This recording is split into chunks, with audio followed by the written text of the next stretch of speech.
Welcome to the Mike Litton Experience Podcast. Mike has over 31 years experience in real estate, finance, and investing. He's passionate about being a father, a teacher, a realtor, an investor, and a leader. Everyone has a story, and our passion is to help them tell it. And now, introducing the host of the Mike Litton Experience, Mike Litton. So what can you expect from the Mike Litton Experience? You can expect stories that will inspire, motivate, advice that will sharpen your focus, and expert information on real estate, finance, and market conditions. Here's everything. Your syllabus needs to be turned in on Monday. Go to work. So you start the coffee pot, right? Yeah. So right? And basically don't sleep for 3 days.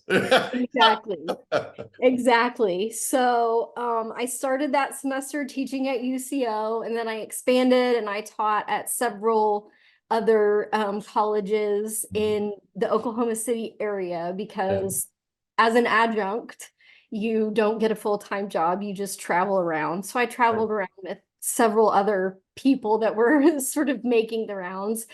And I taught college for 11 years.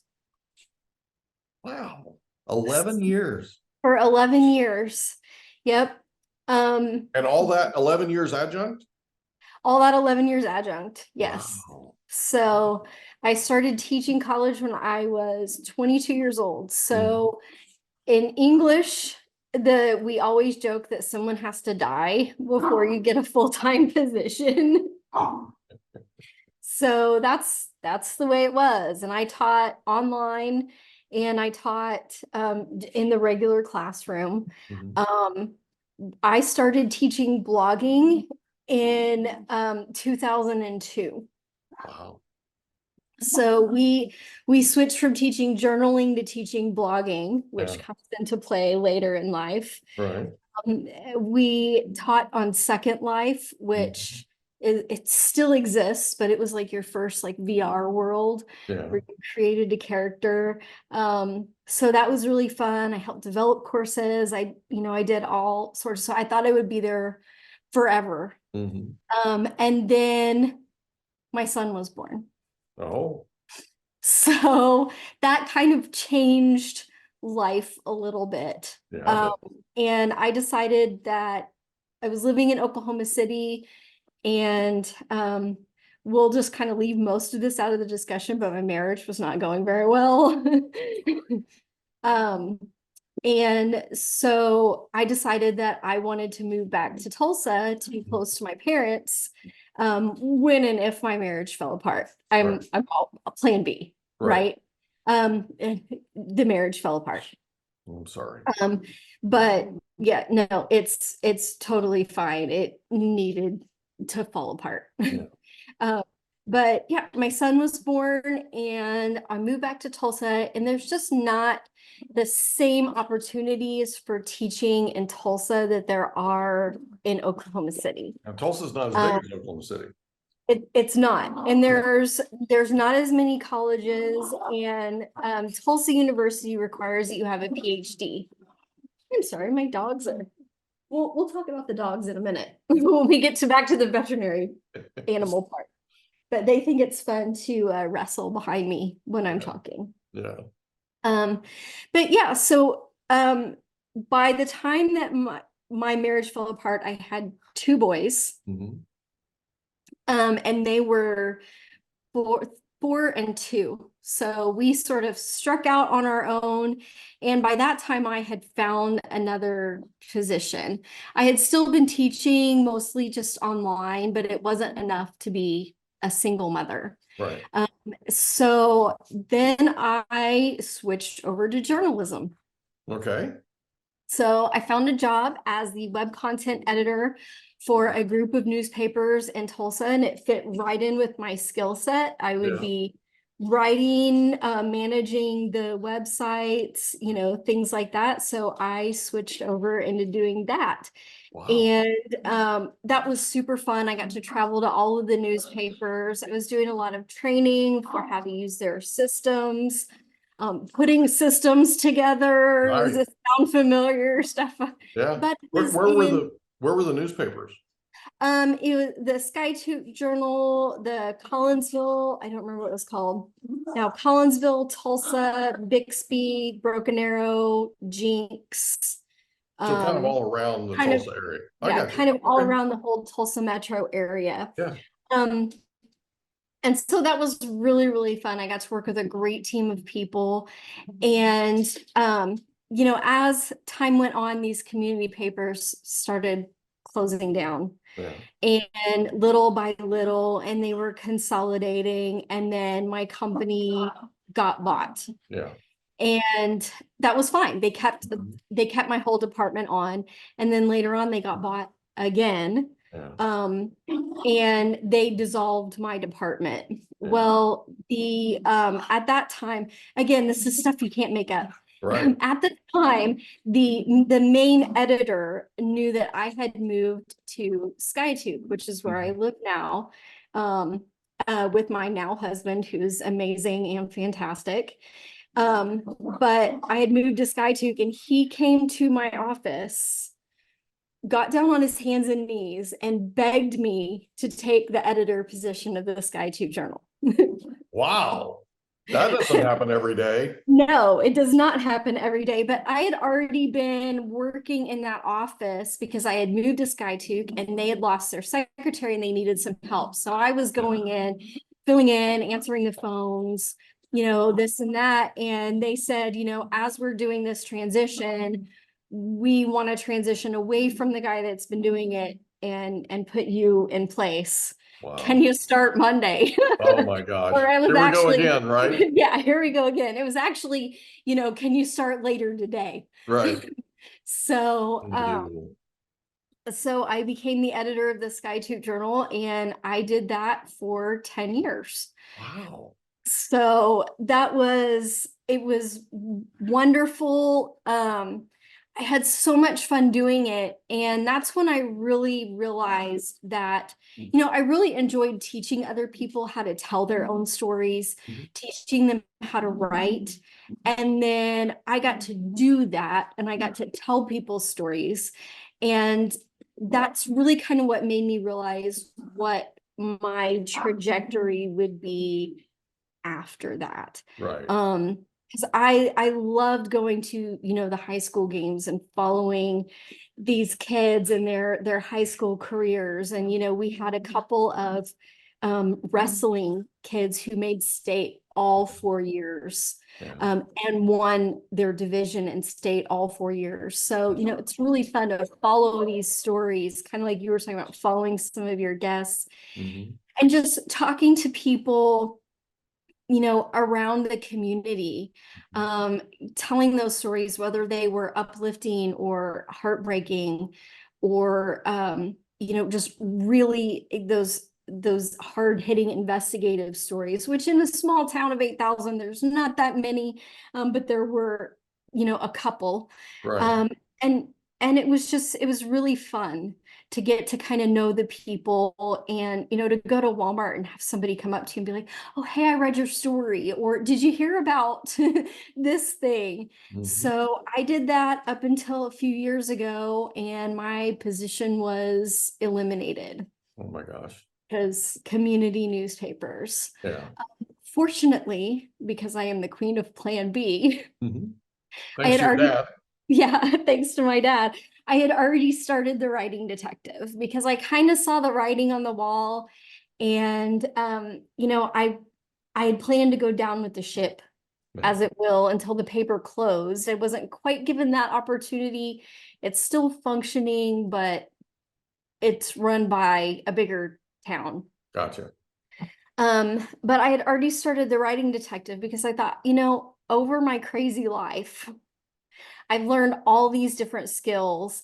How can I put those into play so that I don't have to try to find something else, pivot? How can I use the skills that I've learned and do something that I want to do? Right. You know, do something that I'm passionate about versus something that someone else is passionate about. Exactly. So the writing detective started, and I started with just writing press releases for people and writing blogs. I had taught blogging for so long. I blogged for a really long time.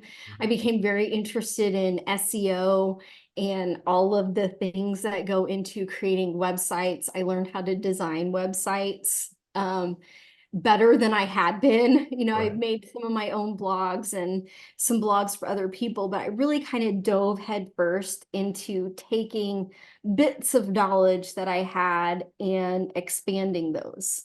Um, Awesome. so now I can offer a really wide variety of things, Mhm. and the number of hats that I wear is a little bit ridiculous. Um, so You're wearing so many hats, you have neck strain?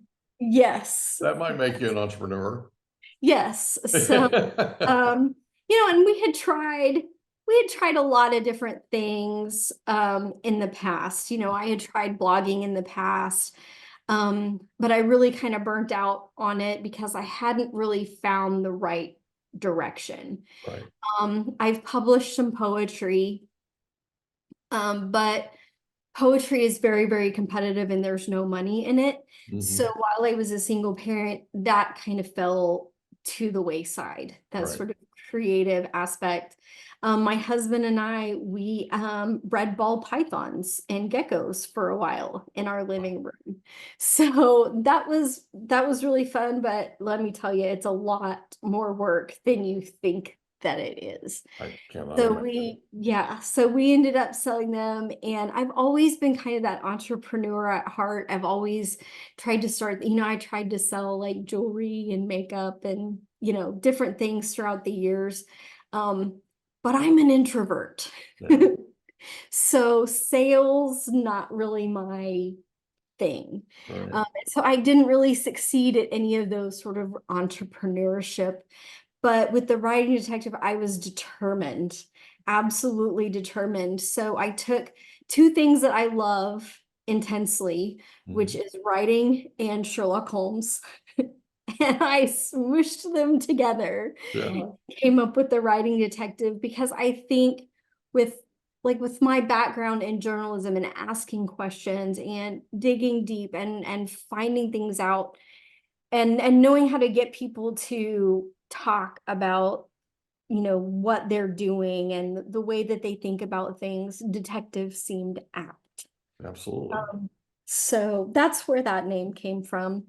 Mhm. But yeah, so I do press releases, public relations, blog writing, article writing, website copy, website design, ghost writing, SEO. media management, SEO. Yeah, basically kind of if you need it and it's written in some way, I can figure it out or I've done it. I love it. I love So I've it. written a few books, got a few more on schedule coming up. I've worked with, everyone from CEOs to Stanley Cup winning NHL players. Wow. So it's been a crazy ride. Yeah. And then in addition to the writing detective, Right. because if that wasn't enough, Of right? course not. Of Of course course not. not. There were more hats to wear. Come on now. Yeah, there are more hats to wear. I also started blogging again, Okay. and we live on a little farm, Mhm. and we have ducks and chickens and geese and guineas and 5 dogs and a saltwater fish tank. So the veterinarian thing, the love of animals has continued to bleed over Right. into my life. So I also started a blog slash business with my husband now. Ryan is wonderful, fantastic. He's everything that you could ask for in a partner, and he has an amazing beard, which Oh, you that's need for farming. It's a requirement, I've been told. But so we started the Wattle and Cluck. And it sounds like an old English pub for birds. it does actually. Yeah. So the Wattle and Cluck is the name of our little farm. And then I also have a website where I write about gardening and homesteading, and I have recipes and talk about how to can things and how to make bread, and just kind of all of the things that you would expect from homesteading. Right. And it's really taken off.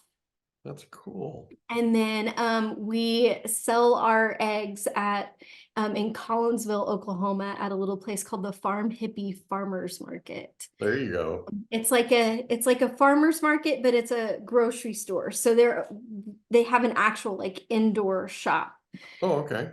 So we sell our eggs there, and then if you were to walk outside right now, you'd hear all the roosters crowing and all that kind of stuff. So part of my day every day is spent tending to the birds. That's cool.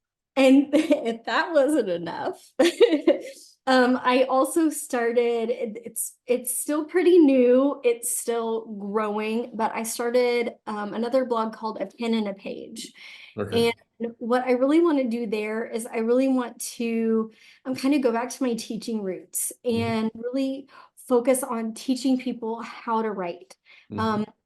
How to do publishing, how, from blogging to short stories to novels to poetry. I've done it all. And, I know how to do it all because I've taught it all as well. So how can I impart that in little bits and pieces and, give people some of that stuff that you normally have to go to college and pay to get professor information from. Right. So, hopefully I will eventually expand that to grow out to where I can do some like one-on-ones and give feedback and things like that. I do offer poetry feedback on Fiverr.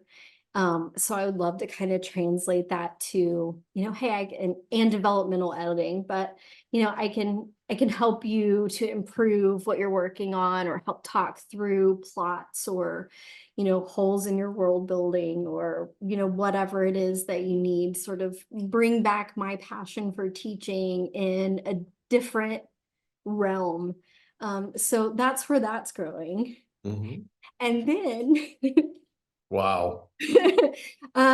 I did a beauty YouTube channel for many, many years. Okay. And I really enjoyed doing it, but I just kind of it just kind of fizzled out for me. Okay. It started to feel like work Yeah. instead of fun. And I was never really one in the beauty community. It's really hard because I love makeup. But I can't keep up with the Joneses as far as buying every new launch that comes out. And Right. It's expensive. yeah, it's expensive. So that kind of just fizzled out for me and I quit doing it. But my friend Laura and I are working together on puckerupbeauty.com, which is another blog. And we are writing about all things beauty, fitness, how to balance work and life as a woman or as a man, just kind of general life tips, interviewing some experts along the way. So yeah, I have my hands full. But I spend my day doing what I love, which you might is need a couple of more hands, right? yeah. Yeah, my kids had a book when we were younger called Mom Has 6 Hands or Mom Has 12 Hands or something like that. Yeah. I think about that. Yeah, I need a few more. And eyes in the back of her head. Yeah. But, my kids are older now. We are a family of 6. Wow. I have my 2 boys, one of whom is now attending TU and studying music. Wow. And then my youngest is getting ready to start his own blog. Wow, that's so cool. And then my husband has 2 kids who are 13 and 16, and then mine are 16 and 18. Oh, wow. So we're not really in the thick of parenting at this point. We're kind of more in the thick of transitioning to young adulthood. Right. So, it allows for a little bit more time in life and, my whole family is just so supportive. Yeah. They're really behind me every step of the way. And my husband especially, if I come up with some crazy harebrained idea and I'm like, this is what I want to do. He's like, well, if anyone can figure it out, you can. Yeah, I agree with that. Given So, your track record, I'd agree with that. so, I think, as far as going back to your listeners, like, what have I learned through this crazy art of a life? And I was really thinking about this before we sat down to talk. And I think that my main advice for people is to be flexible, because you never really know what's going to come your way. Yeah. And if I look back at my story, I've been presented with opportunities that I just jumped on. Right. And I was prepared, I jumped on them because I was flexible enough to do so. Right. And there are opportunities that I jumped on that seemed a little crazy. They didn't all work out. We hope you enjoyed another episode of the Mike Litton Experience. If you did, do us a favor, smash that subscribe button, tell your friends, family, and coworkers about our program, and wherever you get your podcasts, please leave us a rating. It helps us to connect with quality people just like you. And that's a wrap. Another episode of the Mike Litton Experience in the books. Reach out to Mike on Instagram at Litton Realty. Want to meet with Mike? Check out calendly.com/Rio760.